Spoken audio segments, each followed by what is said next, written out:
All right, so we got this really interesting question from a listener, and I thought it would be perfect for a deep dive. I think Yeah. this will be a good one. So the question we got was, how prepared are you for the second coming of Jesus Christ, and where will you find yourself? Wow. Heavy stuff. Yeah. That's a big one for sure. But I think it'll be interesting to kind of unpack this. Yeah, Yeah. absolutely. And I think one of the things that's really fascinating about this question is how many different layers it has. Right. Even just the idea of the second coming itself. I mean, that's something that's been interpreted in so many different ways throughout Christian history. Totally.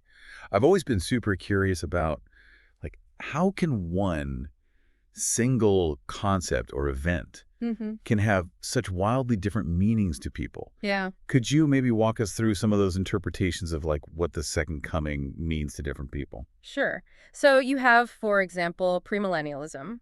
Um, and this is the idea that there's going to be a literal 1,000-year reign of Christ on earth after a period of tribulation. And this is a view that's often associated with a more imminent and dramatic second coming.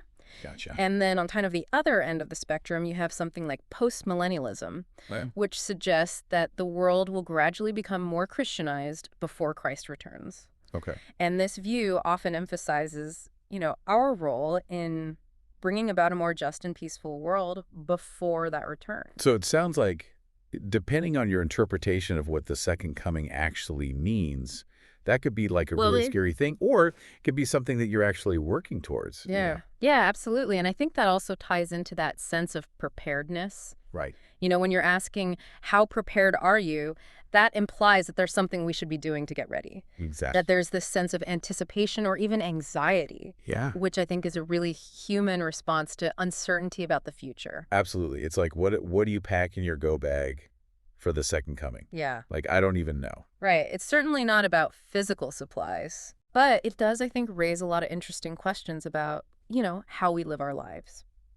So for some people, that idea of preparedness might be, striving to live in accordance with biblical teachings. Okay. Acts of service, things like evangelism, constantly working towards a deeper connection with God. Yeah.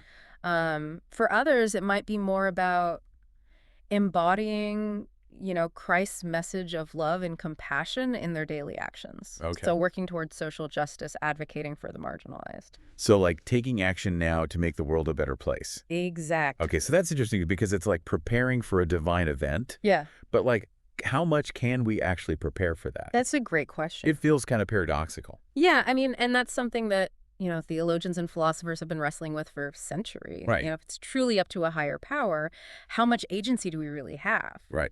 But maybe it's less about controlling the outcome and more about cultivating like a state of being, Yeah. a state of readiness to kind of meet whatever comes our way. That makes a lot of sense. And that actually leads really well into the second part of the listener's question, which was where you find yourself, Yeah, which is even more multi-layered than the first part, I think.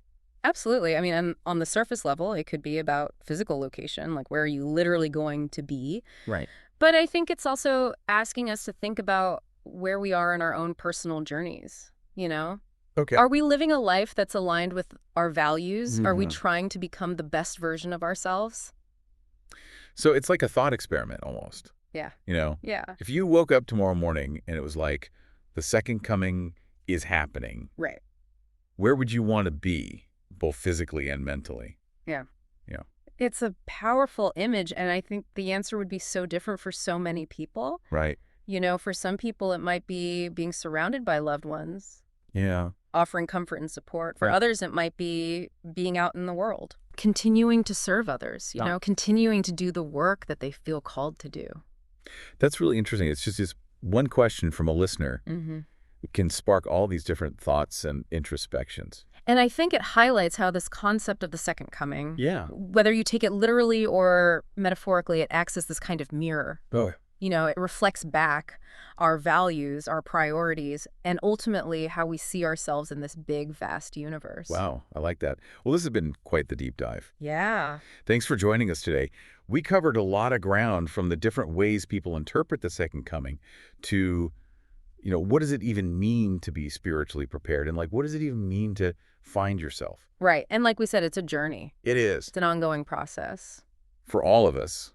And I hope this deep dive sparks some of those thoughts for you listening out there. Yeah. So keep pondering, keep questioning, and I think most importantly, keep searching for what it means to truly find yourself, Yeah. whatever that looks like for you. Yeah. Beautiful. Okay, see ya. See ya.